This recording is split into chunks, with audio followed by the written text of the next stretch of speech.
The rebuilding of Australian cricket under Ian Chappell's leadership had commenced during the series against the rest of the world and was consummated during the 1972 tour of England. Chappell's young side was labelled as the worst side to ever leave Australia. The inexperienced Aussies got off to a bad start. They lost the first test to a more seasoned England team, again led by Ray Illingworth. Australia saved some face thanks to a fighting knock by wicketkeeper Rod Marsh. A splendid six, one of 4 to Marsh's credit, and part of a real face-saving innings for Australia, which was stopped by Gregg just short of a century.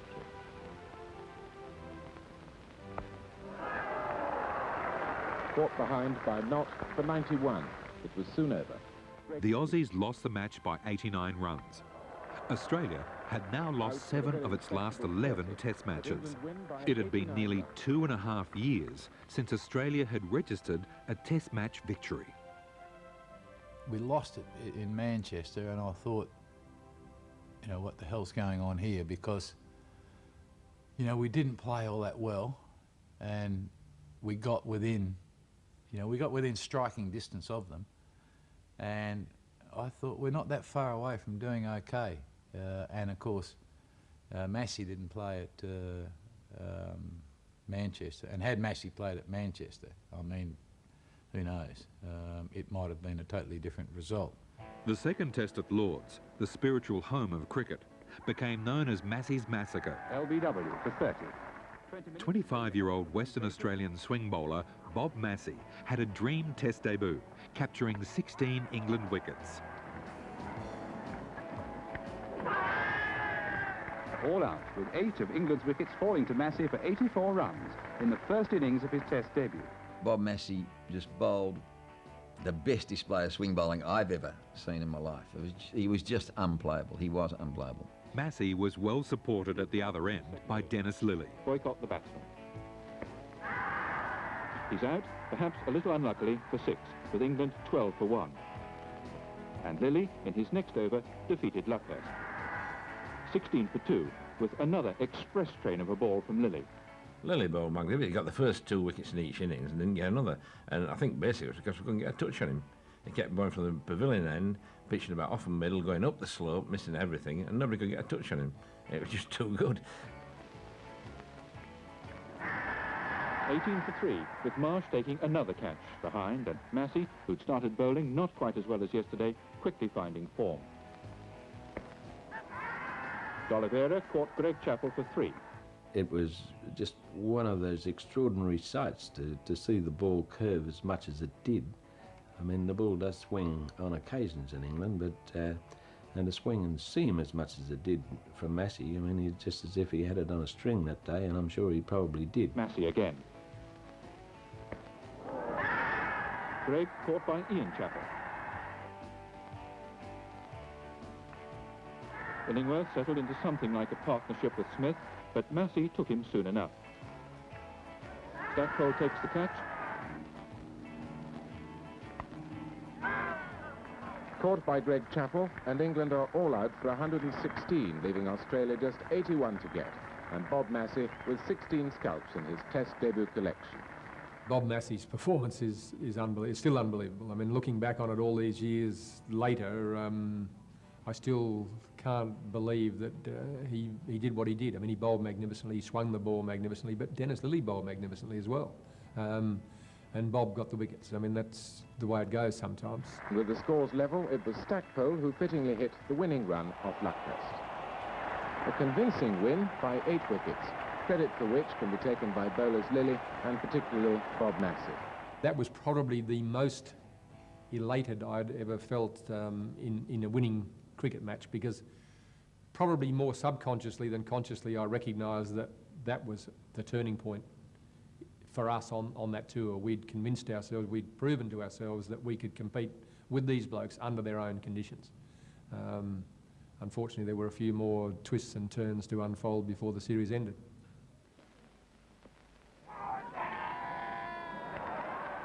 Those twists and turns unfolded on a diabolical pitch at Headingley that was infected with a mysterious fungus called fusarium. Fusarium's a very strange thing to find in England and at Headingley. because it flourishes best where the temperature's above 75 degrees Fahrenheit. And it came as a great surprise to me to know that it should have struck Headingley just at the time the Australians were about to play there, and at the time Derek Underwood had been pulled out of oblivion to go up there and bowl. I don't think Underwood had played it until then, and I think that they, you know, when they brought Underwood in, it was named the team, I suddenly smelled a bit of a rat. This one was just slightly a little bit browner, and I thought, goodness, there wasn't the growth of grass on there, that this one could turn perhaps third day, or in fact it turned a little bit from almost day one. Look at that, Walters has gone, that one turn and lift in a fine catch by Parfitt. Love seeing the back of that green cap go to the pavilion, of course I did, and especially if it was players of the ilk and class of Greg and Dougie. Gosh, some battles I had against Dougie. He was a wonderful player of spinners. Yeah, to think that there was all that grass, and it was very verdant. It was the greenest grass I think I'd ever seen. And there was this strip 22 yards by about 10 feet that was absolutely bare of grass. And to have claimed that it was caused by a disease just boggled my imagination. I'm no gardener, but I reckon if something's going to attack a strip that 22 yards by 10 feet, it's probably going to go for the rest as well. But anyway, that was the claim. The test was played on July 27, and July 5, we did a match between Yorkshire and Warwickshire, played on a wonderful green top. You couldn't pick out the pitch from the rest of the square. So it was decidedly unfortunate that when the test match came along, there was this bare strip in the midst of the dark green. Nobbling. What? I don't quite understand nobbling.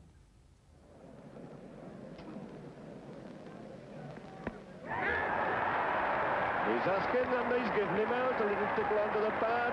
Underwood on the hat-trick, 2 in 2, and Variety out for naught first ball. You put him on something that was a bit damp, as that Fusarium pitch was in 1972, he's impossible to play. I mean, we walked out there and we thought, oh, yeah, we've been done it. You know, these blokes have set us up.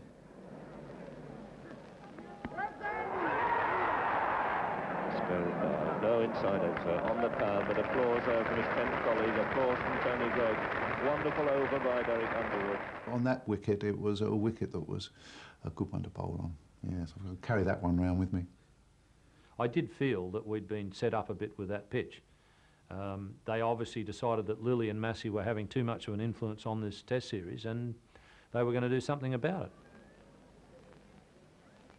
Bowl him, and that is the Ashes retained for England. Australia all out. I think Headingley and the Fusarium and the pitch and the general conditions there buoyed them up for the test match at the Oval.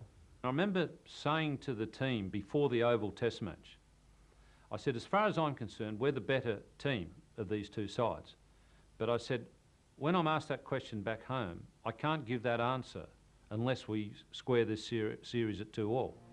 If we went home losing the series 3-1, it was a failure. But 2-2 could almost be seen as a victory, particularly as we felt we'd been dudded in that in the Leeds test match. With Doug Walters out of form and out of the side, for the first time in 95 years, Australia went into a test match with no representative from New South Wales. However, in another first, the side included 6 players from Western Australia. Marsh takes the catch. We went into that test match absolutely determined. I hadn't seen a team more determined up to that point to turn things around and prove a point that we were good enough. The Chappell brothers came together. This is Ian getting Illingworth away for 4. Ian and Greg Chappell created history in Australia's first innings when they became the first brothers to each score a century in the same innings of a test match. And he receives the same treatment. Greg Chappell on 98 faces snow.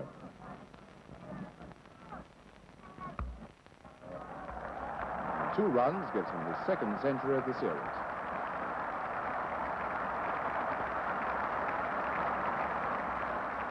Ian Chappell continued undeterred. Here he gets 4 off Illingworth to bring up his 100.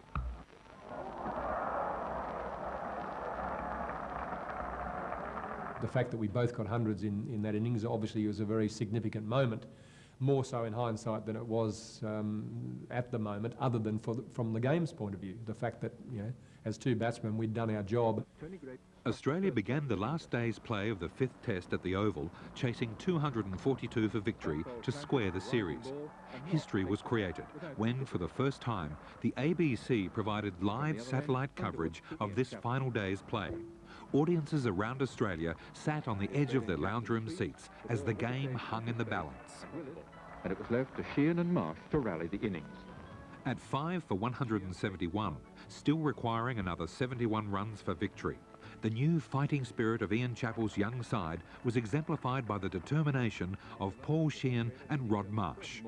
Marsh cut loose, being particularly severe on Underwood.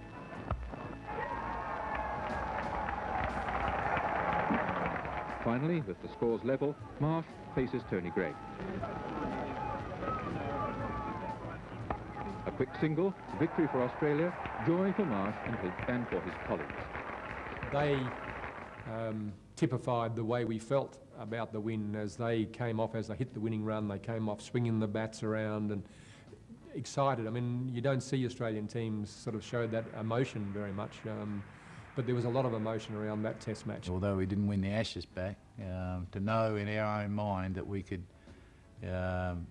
level that series and feel as though in some circles that we were sort of dudded out of the Test match before, it sort of made us feel like we won. I think it was that Test match, even more so than the Lord's Test match, that defined the moment for Australian cricket at that stage.